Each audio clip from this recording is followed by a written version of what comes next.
Vamos lá, começar mais uma prosa para suspender esse céu pesado.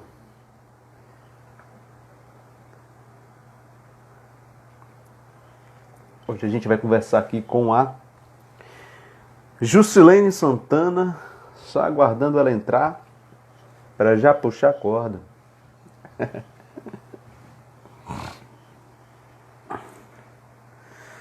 Vamos agitar aqui.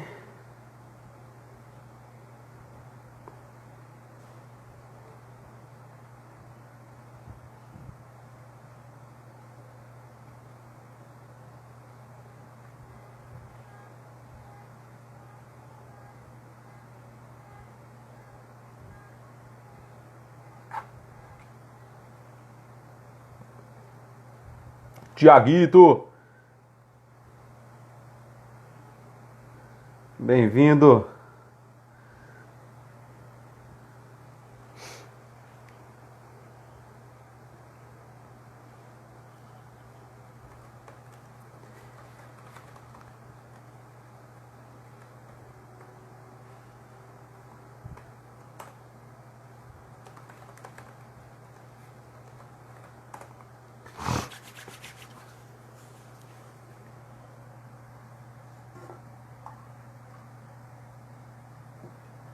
Vamos chegando. Daqui a pouco chega também a Juscelene. Opa, já chegou. Não precisou nem eu falar.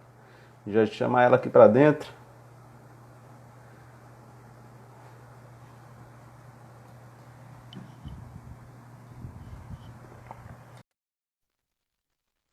Olha, Jus, chegou já aqui. Deixa eu só botar Olá, aqui para cronometrar esse negócio direitinho. E aí? Bem-vinda seja. obrigada. E a gente pontual, hein? Na hora certa. É igual ao trem de Zurique. Você tá me vendo e me ouvindo bem, Ótimo. Júlio? Eu tô ouvindo você ótimo. Eu não sei se Uhum. você tá me ouvindo bem. Você tá me ouvindo bem? Tá perfeito, tá perfeito. Te vendo bem Tá também. ótimo. Eu terminei não ficando com nenhum fone. Aqui Fone. em casa tem duas crianças. E aí Uhum. elas somem com fone, brincam. Aí eu falei assim, gente, agora eu não vou sair correndo, porque não vai dar. Vamos conversar assim, vai dar tudo Sei, certo. sei bem como é. Me diga como é que você tá nesse período doido da gente.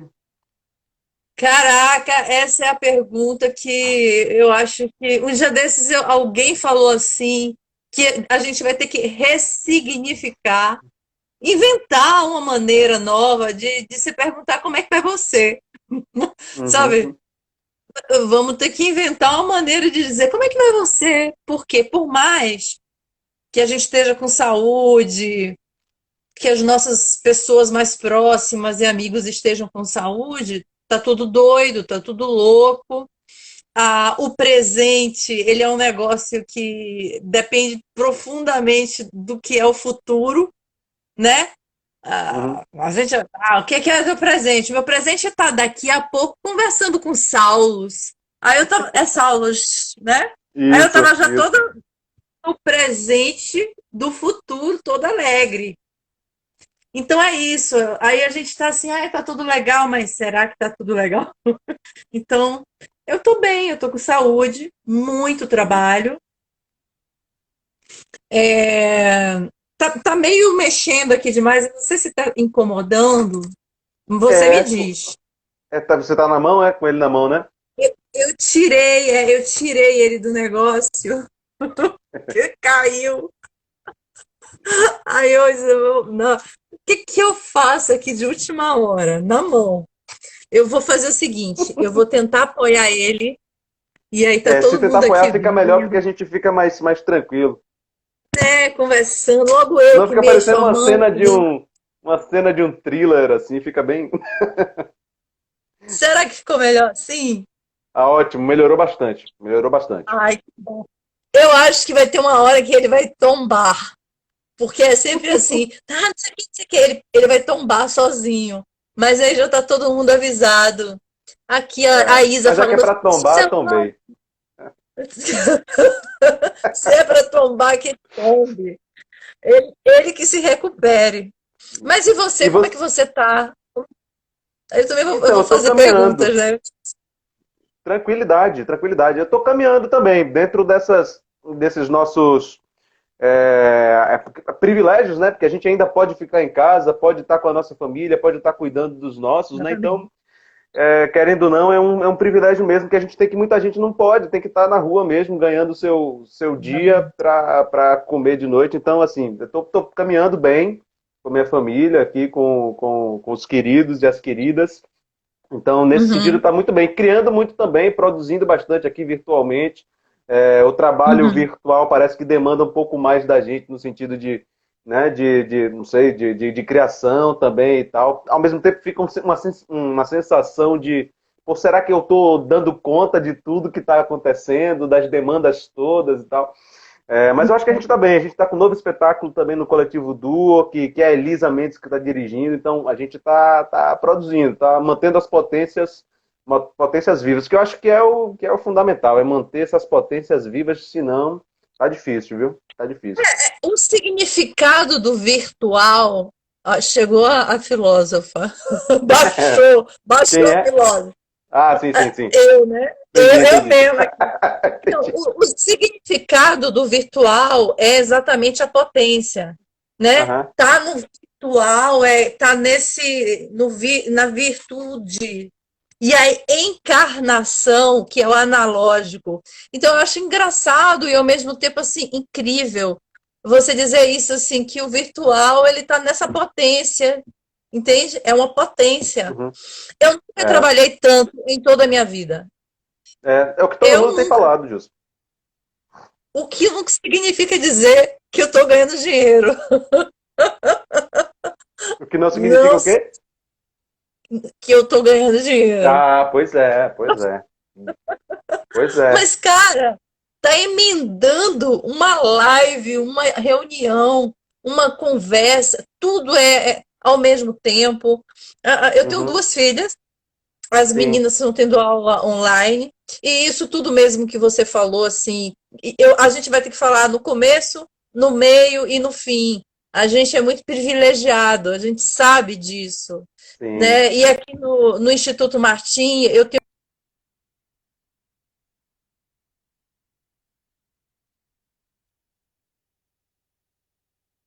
nossos desprivilégios, sabe?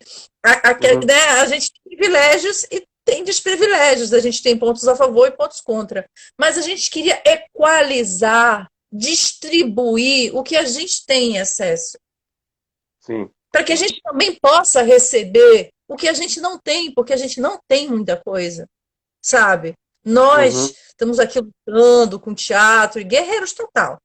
Mas assim,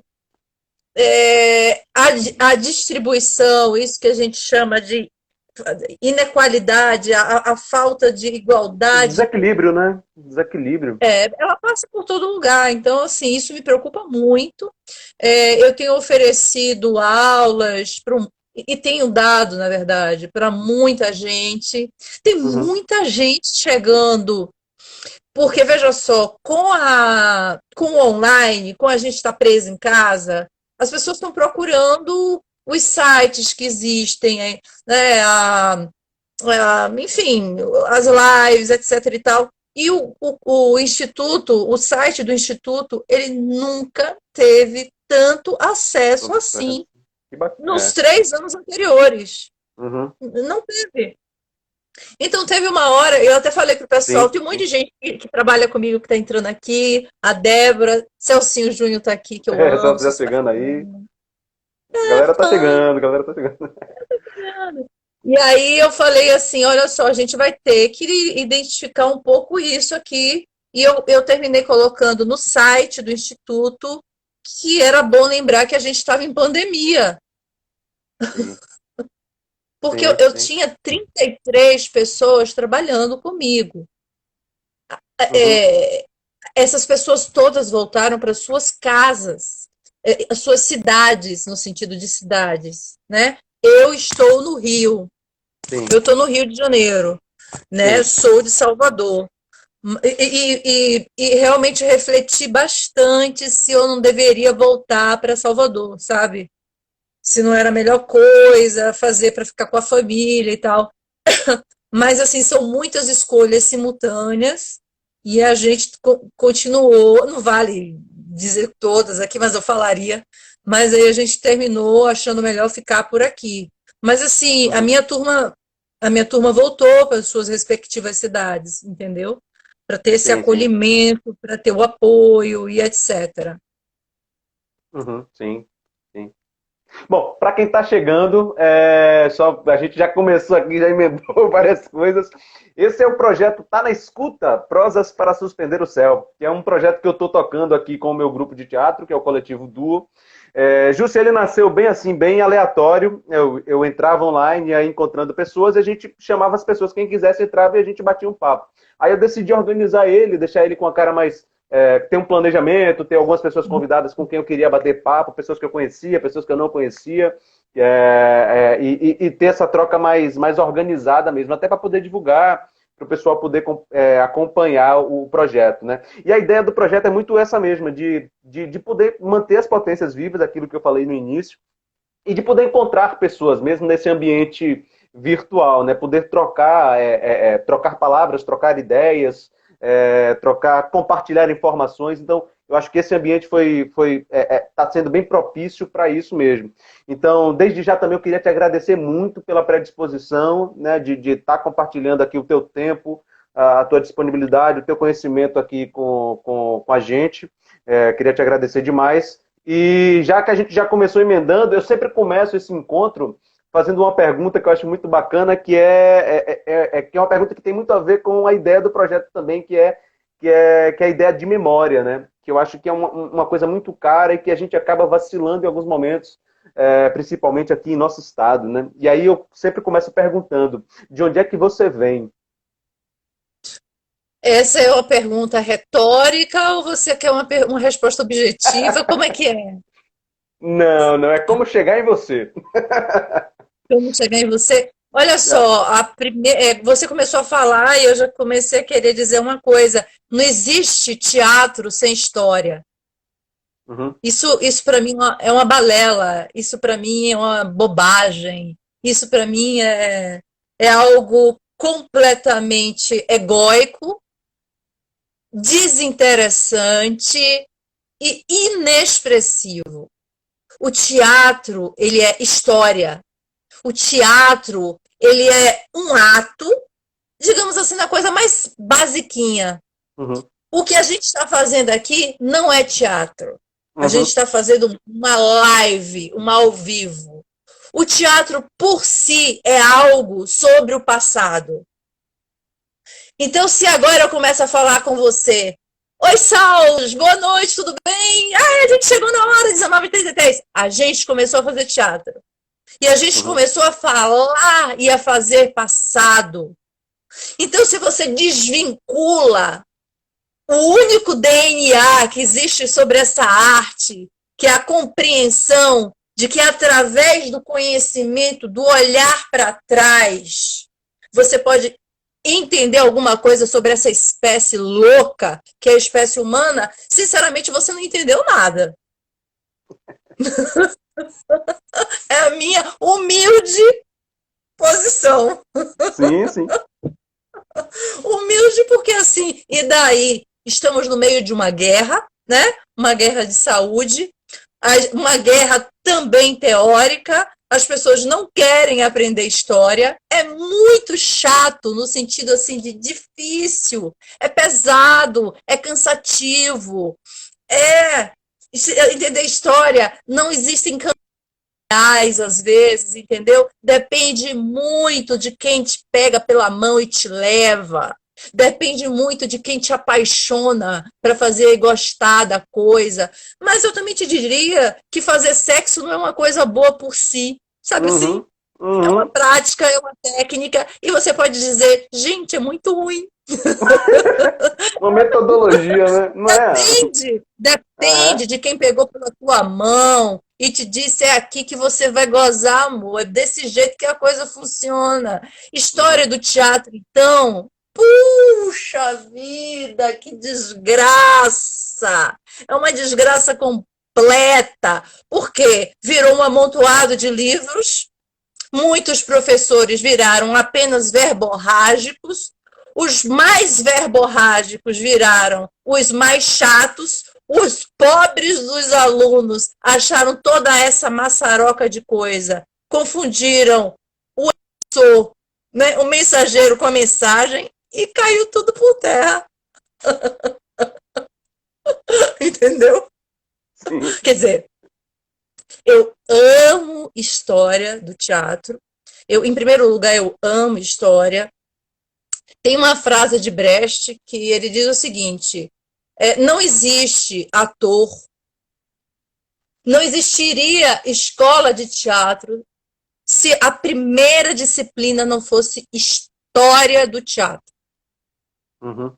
E assim, as pessoas que trabalharam com ele, e eu conheci alguns velhinhos que chegaram a trabalhar com o velhinho, diziam o seguinte, que ele dava aula de história o tempo todo.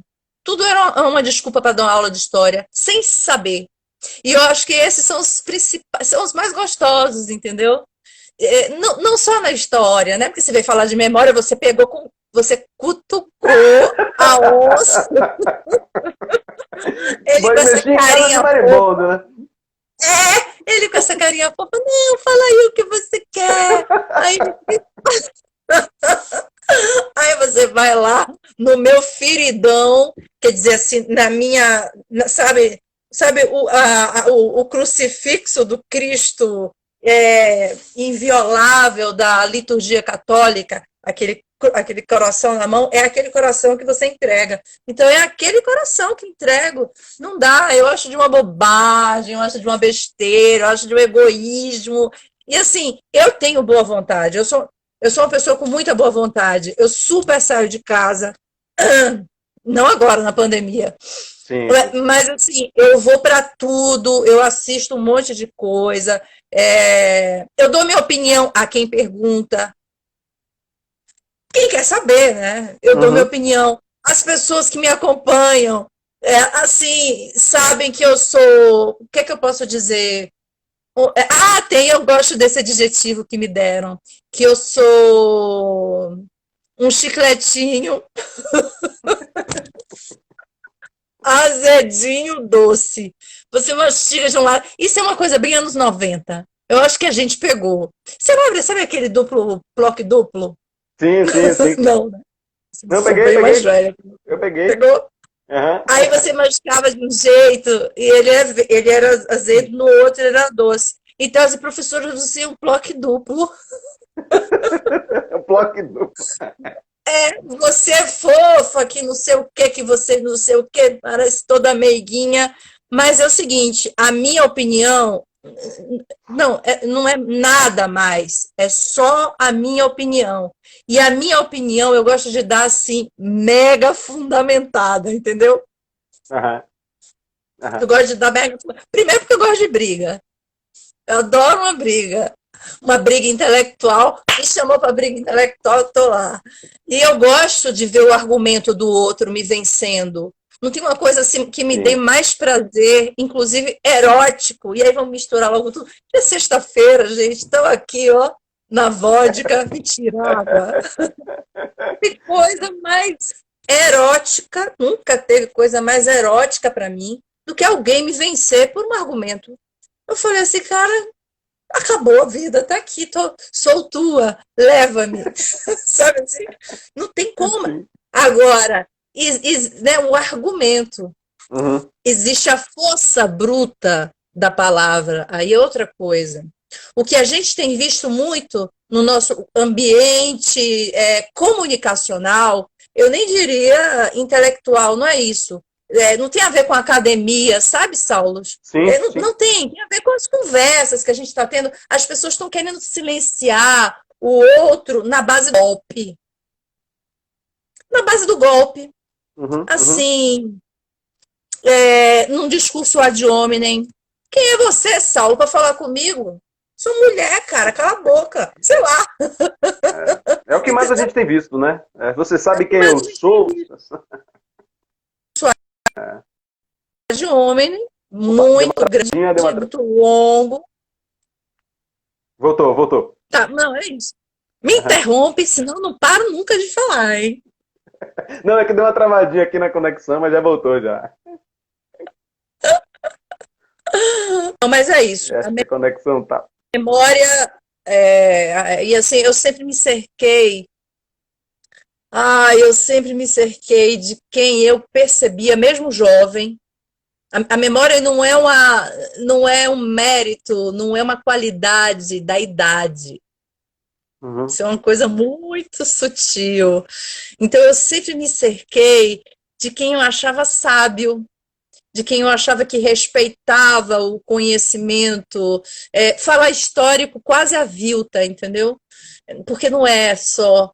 Eu sempre me cerquei de jovens muito sábios e de velhos sapientíssimos também. Eu uhum. fugia de velho que achava que a autoridade estava na idade, entende? Sim, sim, sim. Eu vivi em ambientes muito machistas. Eu vim de uma escola técnica, que é a Escola Técnica Federal da Bahia. Eu me formei em técnica de engenharia. Eu trabalhei no meio da engenharia, construí 3 edifícios, desenhei uma casa que está de pé até hoje, graças a Deus. E a Então, escola? lá, pessoas estão vivendo nela. E eu, Aham, assim, eu achava que essa coisa, assim, o do discurso da velhice, pouco pela idade, não me interessava. Mas isso era tudo muito sutil, era essa coisa quando a gente é adolescente que a gente vai começando a ver, sabe? A liberdade é uma coisa muito frágil. Ela não uhum, é um discurso, ela não é uma palavra, ela é um ato. Ou estamos sendo livres, ou não estamos, sabe? Ou a gente é tratado como igual, ou é só discurso. Eu sinto muito que no Brasil a gente confunda isso o tempo inteiro. Uma outra coisa que a gente confunde muito no Brasil, a gente confunde assim autoridade com autoritarismo. uhum. E que tem a ver com sua pergunta. Você sabe que eu estou viajando, mas eu estou na mesma bolinha. Você Eu está pego fazendo. a bolinha e vou.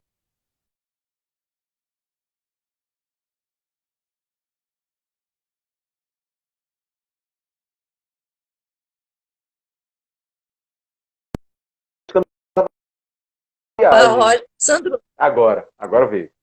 pronto. Eu nem sei onde eu parei, porque eu continuei falando. Não, você Eu estava acho que falando era que sobre que sabe que eu tô fazendo, você está fazendo uma viagem, né? isso. Eu faço uma viagem sobre autoridade, autoritarismo.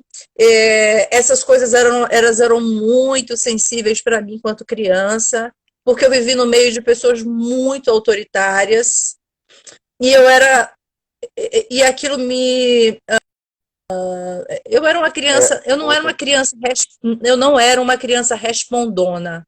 Não, isso eu não posso sim, dizer que sim. eu era. Mas eu era uma criança desobediente.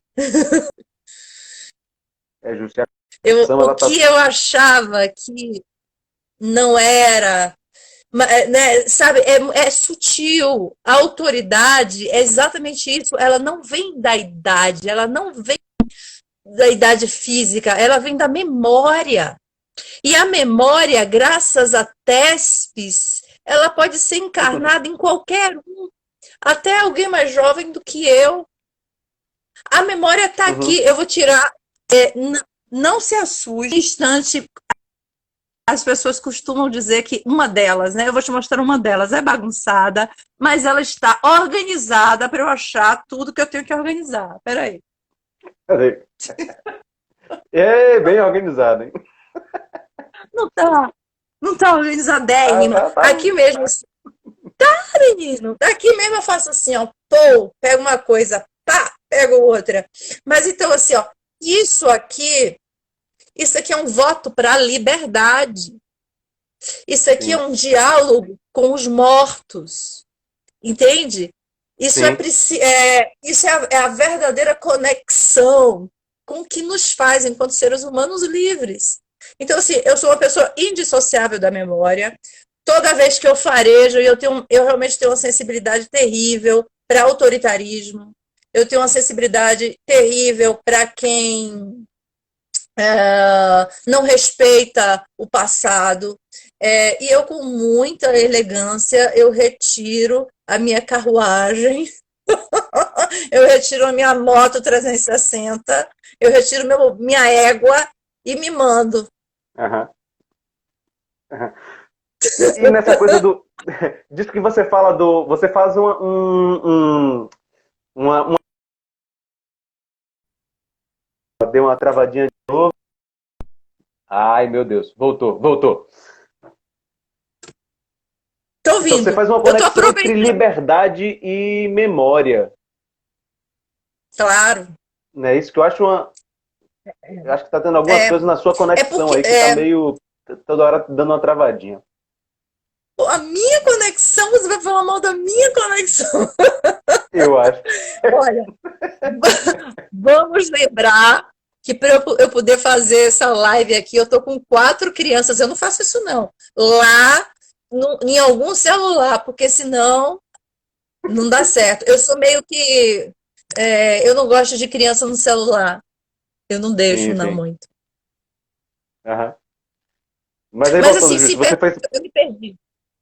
Eu me perdi, Bacana, confesso que eu me você fez perdi. uma conexão com de liberdade com memória, que eu acho uma coisa muito interessante, né? Essa conexão. Você acha que isso é um pouco também do que a gente tá presenciando nesse momento, né? Também a história do Brasil é uma história muito cerceada, né? A história dos movimentos populares, a história a própria história do teatro mesmo, né? E não só com a ditadura, mas o Estado brasileiro é um Estado muito cerceador, né? E eu acho que há uma falta também de percepção desse nosso passado, dessa nossa memória. Então, eu tenho costumado falar ultimamente sobre um Estado terrocrático, né? Um Estado de terrocracia, e também um Estado que está dedicado em cercear potências. Né? E eu acho que isso tem muito a ver com memória, com essa falta de percepção de Claro. memória. Mas deixa eu te falar, assim, a minha impressão, assim, é a memória é algo muito diferente da lembrança. A lembrança é algo muito diferente da história. O problema do Brasil é que a gente está misturando essas 3 coisas, assim, como se não houvesse amanhã.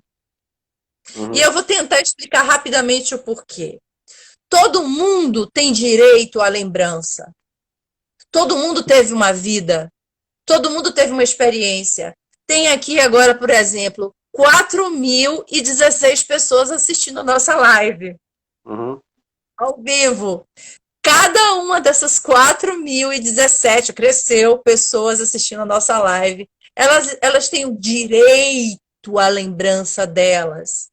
O direito à lembrança, ou à lembrança em si, ela é algo muito subjetivo. Quando a gente parte, quando a gente parte para a memória, a gente já sai um pouco da questão subjetiva. E eu vou tentar explicar rapidamente por quê. A memória, ela é algo que é tecida coletivamente. Não só porque as frases que a gente usa, elas são roubadas dos outros. Por exemplo, Jusilene, como foi a live com Saulos? Aí eu digo, gente, a live com Saulos foi maravilhosa. Aí alguém que já ouviu, já começou a falar, gente, a live com Saulos foi maravilhosa. Foi o famoso boca a boca. Uhum. Tem a ver com a construção da memória. A memória, ela é construída em palavras, às vezes por grupos, por indivíduos em coletividades pequenas ou maiores. E Uhum. aí, quando a gente chega na história, a gente não pode esquecer uma coisa, que nessa fatalidade de país, porque é uma fatalidade a gente ter nascido aqui. A gente nasceu aqui para pagar algumas coisas. Pelo amor de Deus. Nessa fatalidade de país, você não tem história sem acervo. É por isso que eu estou te fazendo questão de te mostrar as memórias, os livros, os documentos, isso tudo que o Instituto Martim Gonçalves virou, que por enquanto são 30.000 documentos, porque é o documento que te dá liberdade para você poder fazer a sua leitura. Porque senão, Saulos, vai ser assim. Saulos, você gostou da live? Não. E você, Jusilene? Gostei. E daí? Porrada! Porrada! Porrada! Não sairemos disso. Não evoluiremos enquanto sociedade. A gente não evolui nem o discurso. Por outro lado, se a gente tem, por exemplo, como você vai fazer? Talvez, não sei, gravar no IGTV, as pessoas elas vão ter o direito de chegarem às próprias conclusões e dizerem, pô, Juscelino exagerou ali, Saulo estava naquele momento ali meio não sei o quê, nossa, etc e tal. Mas assim, nós temos elementos rígidos. A memória não existe sem documento. A memória não existe sem registro e a história não existe sem essa memória registrada. Uhum. Então, Sim. assim, eu faço esse discurso meio inflamado, em primeiro lugar, porque eu sou assim. Todo mundo que me conhece diz, chiclete fazer de um doce. E eu não sou braba, não, mas assim, dizem que eu sou irônica. Mentira. Sandro Lobo estava falando aqui, eu vi aqui agora, deu tempo de Ele ver. falou. Você viu? Ela Vi, é vi. irônica. Eu não sou irônica. É o que me resta. Eu vou partir para o MOOC, eu vou perder. Eu só tenho a cabeça para me defender, eu não tenho mais nada. Então, assim, por isso que essas questões todas me inflamam. Então, na sua pergunta é super bem colocada. Sua pergunta, ela realmente, e agora falando menos como atriz, e, sei lá, falando só como uma cidadã, a nossa civilização brasileira, ela não tem jeito enquanto ela não organizar os seus acervos. Ela sim, ó, fica me provocando, É, cara. sim. Para, assim. Não tem jeito enquanto a gente não organizar os nossos acervos, a gente não Uhum. organizar a nossa memória, a gente não organizar os nossos arquivos e a gente não protegê-los, porque senão, amigo, é uma guerra de lembranças. Uhum. E, sabe, não vai dar certo. Não vai, não, nunca, não deu certo até agora. Pois é, E ponto. eu tive um desses câmbios virtuais que eu fiz, Júlio, foi com o Carlos João Betão, Batista. Carlos Betão chegou aí, né? Foi com um maravilhoso. historiador. Hã? Sou fã de Betão, super fã. Um dos câmbios que eu fiz foi com o historiador João Batista, né? Que ele é de Canudos, ele é canudense, e a gente conversou muito, tratou muito sobre isso, né? Sobre que memória é essa que não fica, né? Ou que nos passa como lembrança, né? E tal. Então, acho que esse é um perigo muito grande, né? Porque. E ainda mais hoje em dia, o que me preocupa, Júlio, eu queria ver até a tua opinião também sobre isso, é porque hoje a gente Uhum, tem acesso muito fácil e em muita quantidade a muita coisa. Né? Tudo uhum, está tudo acessível, uhum, só que uhum. está tudo de qualquer jeito, né? E a falta de memória, aí eu volto a ela, me faz perguntar: esse acesso à informação e a disponibilização de informação que a gente tem, com essa escassez de memória que nós temos, aonde é que a gente chega com isso? Porque a gente tem acesso a tudo, né? Olha, eu vou te falar três coisas, se puder, organizar as três. Aham. E tentando exatamente fazer referência ao que a gente estava falando antes. Assim, ó, Sim. em primeiro lugar, nós leigos temos a impressão de que tem muita informação por aí. Mas olha só, uma das coisas que a gente mais discute no ambiente da história e da historiografia, e eu tenho muito cuidado em dizer que eu sou historiadora. As pessoas brincam comigo, me chamam de historiadora, porque eu faço um trabalho de história. Mas Uhum. assim, eu digo assim, eu sou tão boa atriz que eu finjo que sou uma historiadora e as pessoas estão acreditando, mas não sou. Mas no mundo da história, eu sou uma pesquisadora da história, porque na verdade eu sou uma atriz que não aguentou não ter memória, não aguentou não ter acervo. Aí levantou assim, sabe assim, eu não aguentei, pronto, fui à luta.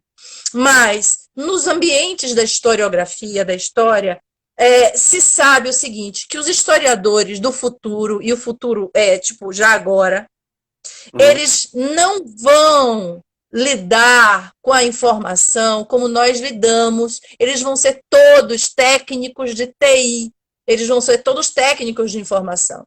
Então aí eu vou te falar, a bola baixa bastante, bastante. Porque nós, humanos normais, eu estou te dizendo sobre mim, eu não sei você, vai ver você é um crânio da informática e eu estou aqui, sei lá o quê. Mas assim, nós começamos a achar que tem muita coisa, tem muita informação. Não. No mundo das tecnologias da informação, é muito fácil rastrear a informação. Talvez seja mais fácil rastrear a informação do que ela é dita. Sabe? Um boato dito em boca, num boteco, ele é mais difícil do que rastrear uma informação. Ela deixa marcas, Saulos, indeléveis. Então, hoje em dia, você pode ver, por exemplo, numa matéria, ou do Jornal Nacional, ou na CNN, eles sempre gostam de colocar as nuvens. Aquelas nuvens, elas não são retiradas do nada. Aquelas nuvens, elas são realmente extratos de formação, de construção de conteúdo que, através Uhum. das redes de comunicação, você consegue mapear. Dito isso, eu te digo, eu abaixo a bola em 5 degraus. Eu faço assim, tudo bem, tem muita informação por aí, mas não é bem assim. Existem fontes emissoras, entende? E a Sim. gente pode chegar a essas fontes emissoras. Elas não são na mesma quantidade dos 8, 9 bilhões do planeta Terra. A gente consegue chegar a essas fontes Sim. emissoras. A segunda coisa que eu iria te dizer também tem a ver com a própria noção da lembrança. Olha só, não se trabalha memória e história sem acervo, sem arquivo.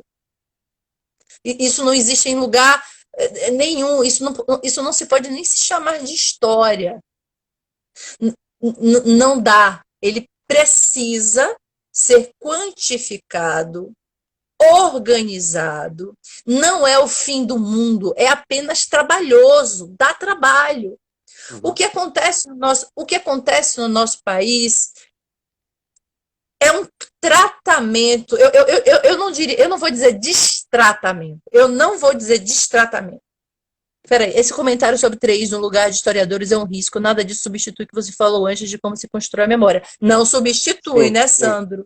Não Uhum. substitui. O que eu estou te dizendo é que dentro da formação hoje de nós historiadores, a gente sabe que cada vez mais a gente está tendo que se capacitar para lidar com elementos de tecnologias de informação. Eu te diria só algumas aqui, rapidamente, para que a gente pudesse processar como é que a história está sendo escrita. Em primeiro lugar, porque no século XX inteiro a história foi escrita tendo como fonte principal o que era produzido nos jornais. Era muito simples um historiador qualquer contar um livro qualquer, fazendo um balanço do que foi publicado sobre o teatro baiano no século XX através da imprensa.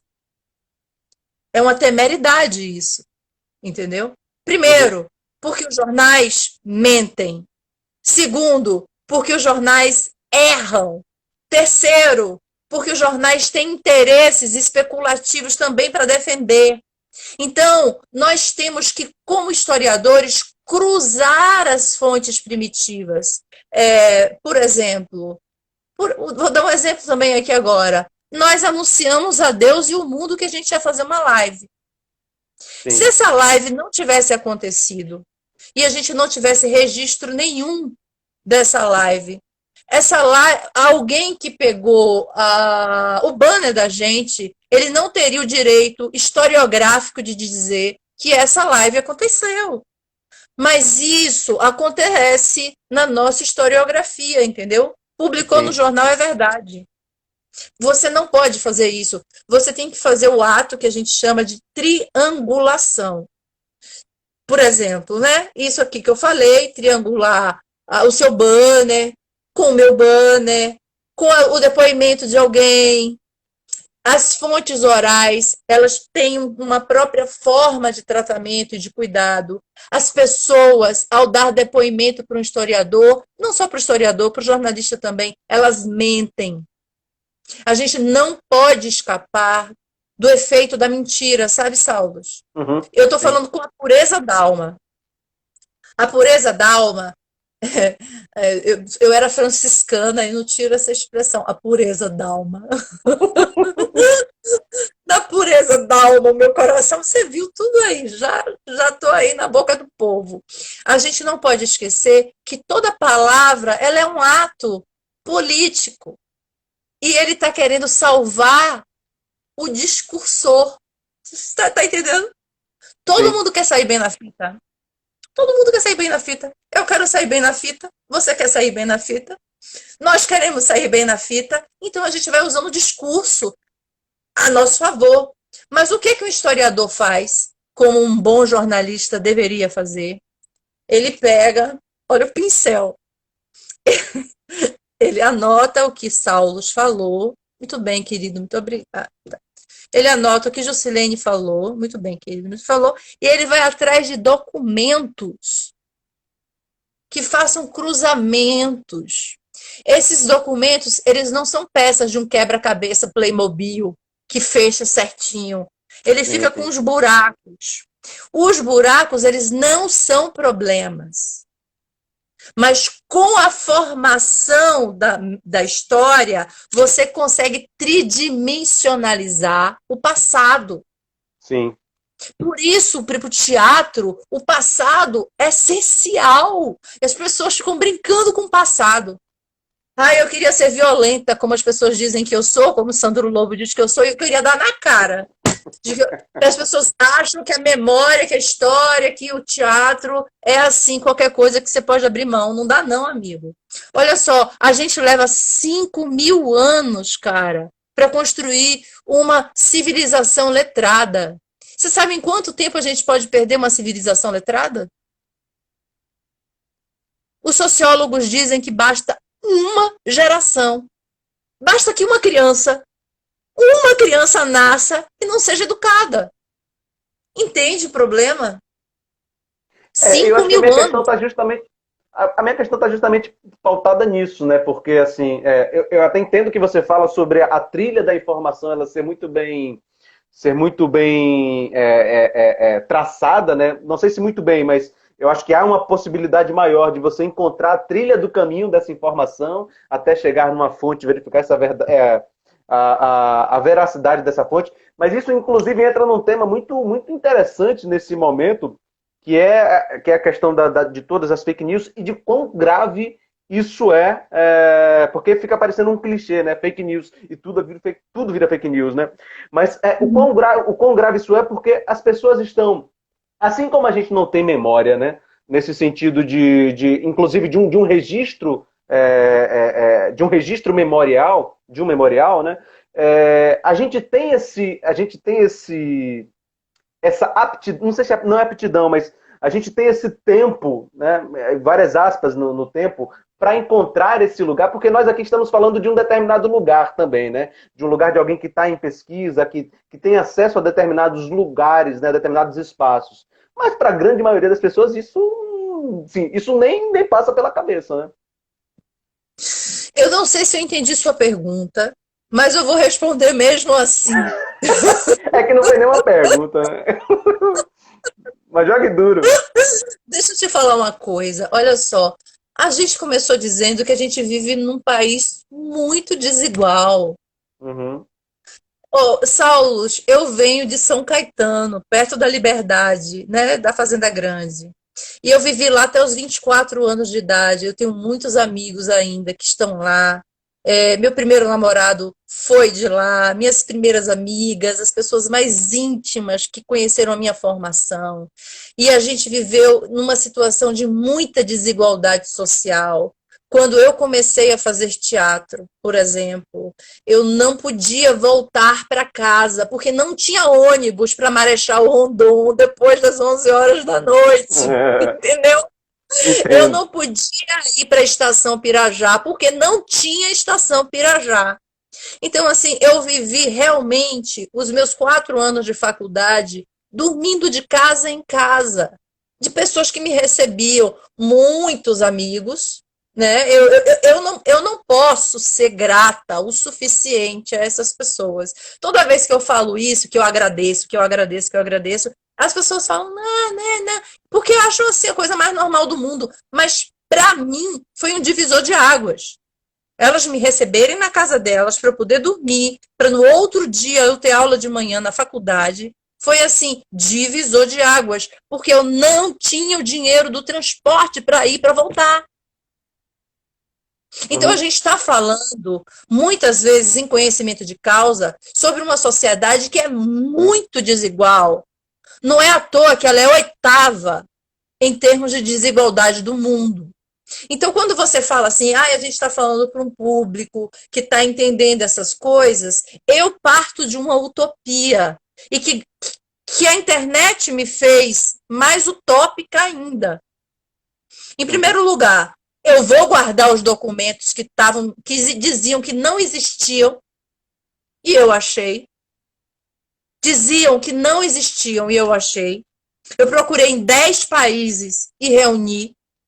Só depois que eu futuquei na escola de teatro, depois de 50 anos, acharam algumas coisas que na época que eu procurei, disseram para mim que não existiam.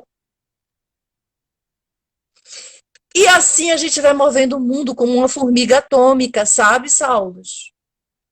Eu não me sinto uma pessoa inacessível a despeito do conhecimento que eu reuni. E eu não me sinto culpada, nem envergonhada, muito menos assim, como é que eu poderia dizer? É, sei lá, culpada, envergonhada, eu acho que é uma boa.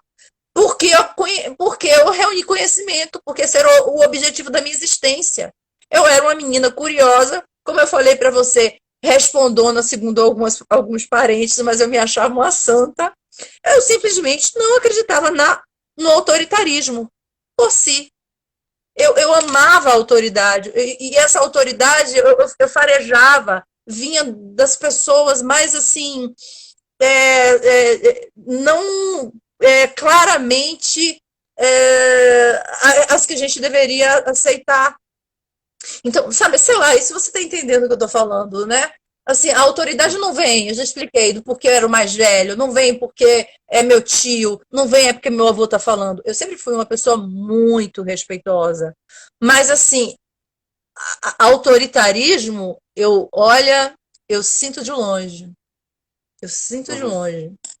Então, assim, o que eu posso te dizer sobre essa pergunta que eu te disse, que eu não sei se eu entendi, mas que ao mesmo tempo me instiga, é que a gente tem muitos meios. Eu me sinto muito honrada.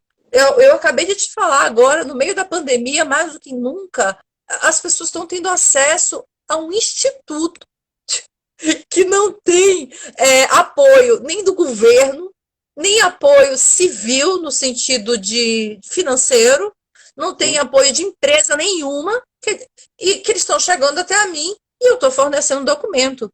Eu forneci documento para 9 países. Eu forneci documento para 11 pesquisas. Então, assim, o que eu posso fazer É assim, conhecer gente, trocar informação, dizer assim, gente, a luta do Brasil é gigante. Calma lá, não fica, não toma um Rivotril agora, porque Aguenta um não, pouquinho. não toma seu Rivotril, toma. Mas assim, não vai adiantar. A gente vai ter que viver, entendeu? Viver muito para dar conta disso aí. E ficar velho, explicando e se conectando com pessoas mais velhas, mais jovens, mais etc. Eu dou aula de teatro em comunidade, eu dou aula de teatro na universidade, eu dou aula de teatro no ensino oficial. Eu faço cursos abertos, livres, às vezes cobro, às vezes é gratuito. Eu preciso me manter. Então, eu tento criar formas onde, de maneira mais digna possível, para mim também, porque eu sou uma profissional, eu tenho contas para pagar e não tem ninguém que está custeando o meu trabalho. Então, eu faço da maneira assim que eu acho mais justa possível para ser acessível, entende? Uhum, sim. Mas é uma luta de todos nós brasileiros, cidadãos que nasceu nesse país. Mas eu não tenho medo disso, não, sabe? Eu não tenho medo de, por exemplo, nós somos esmagados por uma corporação da indústria cultural que tem muita grana e banca determinadas coisas que são apenas. Como é que eu posso. Eu não tenho problema nenhum com a indústria cultural. O problema não tem com a indústria cultural. A indústria cultural ela é apenas uma máquina. Ela é uma máquina a serviço do dinheiro. Mas as pessoas que ocupam a indústria cultural, elas precisam ter consciência. Uhum. Todos nós que ocupamos espaços de poder precisamos ter consciência, entende? Isso em todo lugar. Eu poderia falar a mesma coisa para um médico. Eu conheço médicos facínoras, sabe? Eu conheço engenheiros, que foi a área primitiva que eu saí, facínoras. Fazem qualquer coisa por dinheiro. Não é só na indústria cultural que as pessoas fazem qualquer coisa por dinheiro. O problema é a tua consciência e a profissão que tu escolhestes. Até onde você vai? Sabe? Até onde você vai em busca disso? A gente está imerso numa sociedade do espetáculo, onde o espetáculo está falando mais alto que tudo. Mas assim, não é à toa que as pessoas estão todas se deprimindo. Sinceramente, tem muita relação. Uhum, sim. Sem querer parar e não parando, eu vou parar depois dessa, eu vou parar. Porque para mim a associação é direta. Eu dou aula há 20 anos na universidade. E Saulos, nos últimos 10 anos, me assusta demais, demais a quantidade de aluno, colega também, mas sobretudo aluno, com depressão. Sabe, no século XXI, que é esse século que já se passou um quinto, sabe assim, o século XXI daqui a pouco já está acabando. A gente não entendeu o século XXI. O século XXI já está 21. Estamos no século XXI, já está no quinto.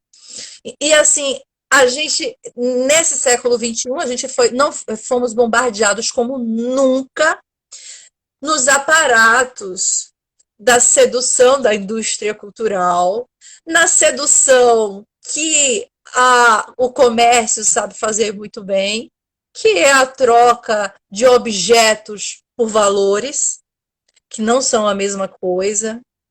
Né?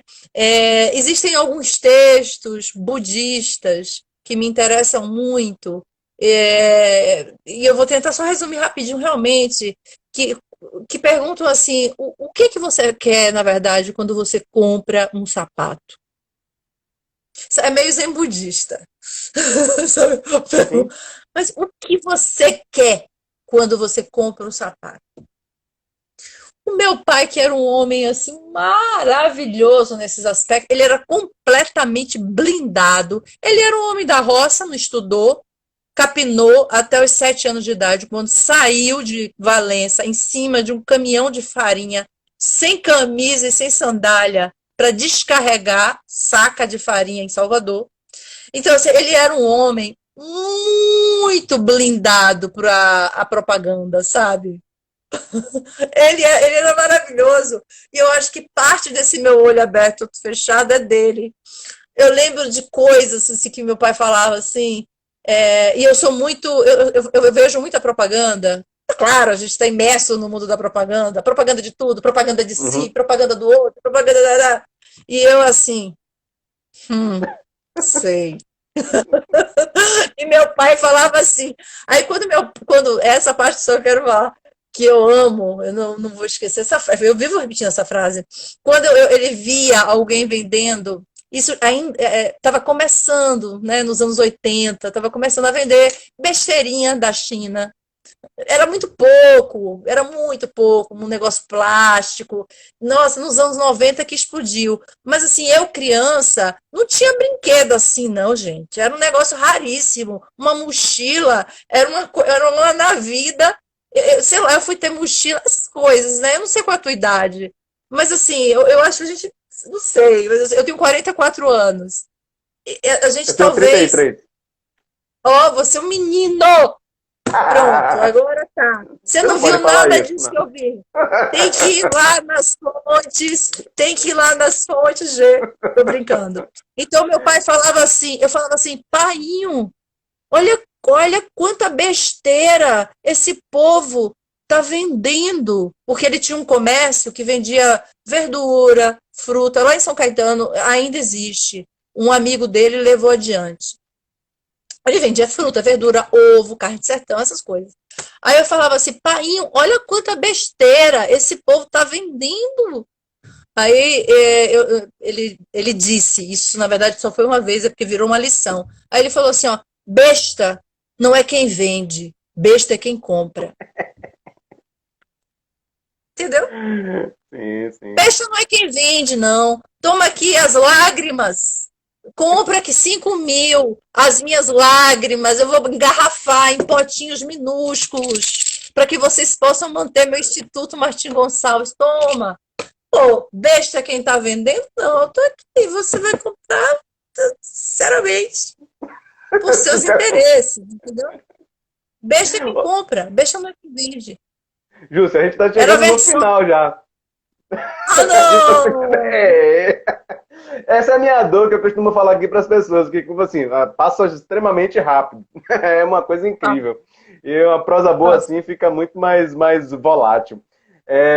Eu tô sempre a gente tem 2 minutos. E eu tô sempre tá bom. finalizando, Júcio, esse encontro também, esse câmbio virtual, com uma pergunta que eu sempre estou fazendo também, que é como suspender o céu? Como suspender o céu? Isso. E o pessoal já está dizendo Em aqui, ó, dois, Júcio, você é massa, você é incrível. em 2 minutos. Em Como dois suspender o minutos. céu? Em 1 minuto e meio. Agora em 1 minuto e meio. Como suspender o céu? Eu, eu não sei se a gente precisa suspender o céu. Eu não acredito no céu.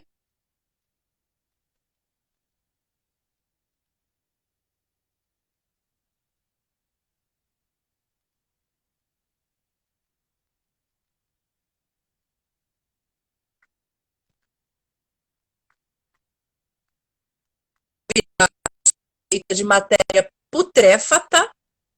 Há pouco tempo eu vou virar um nada e eu vou sumir da história. Eu não quero ir para o céu. Eu não quero alcançar o céu. Eu quero viver na terra bem e cercada por todas essas delícias que elas podem muito bem ser divididas por todos nós. É só isso. Júcio, poxa, muito massa, muito bacana. Quem sabe a gente não consegue marcar um outro encontro, já está finalizando. Queria te agradecer Tá mais uma certo. vez, agradecer a todo mundo que acompanhou a gente, dizendo que amanhã tem mais encontro de história. Amanhã a gente tem um campo virtual com o professor Raimundo Matos de Leão. Também acho que vai ser uma prosa muito bacana. Então, beijo grande, Júcio, para você. Se cuida, vai se cuidando aí nesse período e mantendo a chama acesa. Obrigada. Posso só fazer a propaganda do Martim Company? Vão lá, 10 gente. segundos. Procura a gente aqui no Instagram. @Martin & Company. A gente está lá.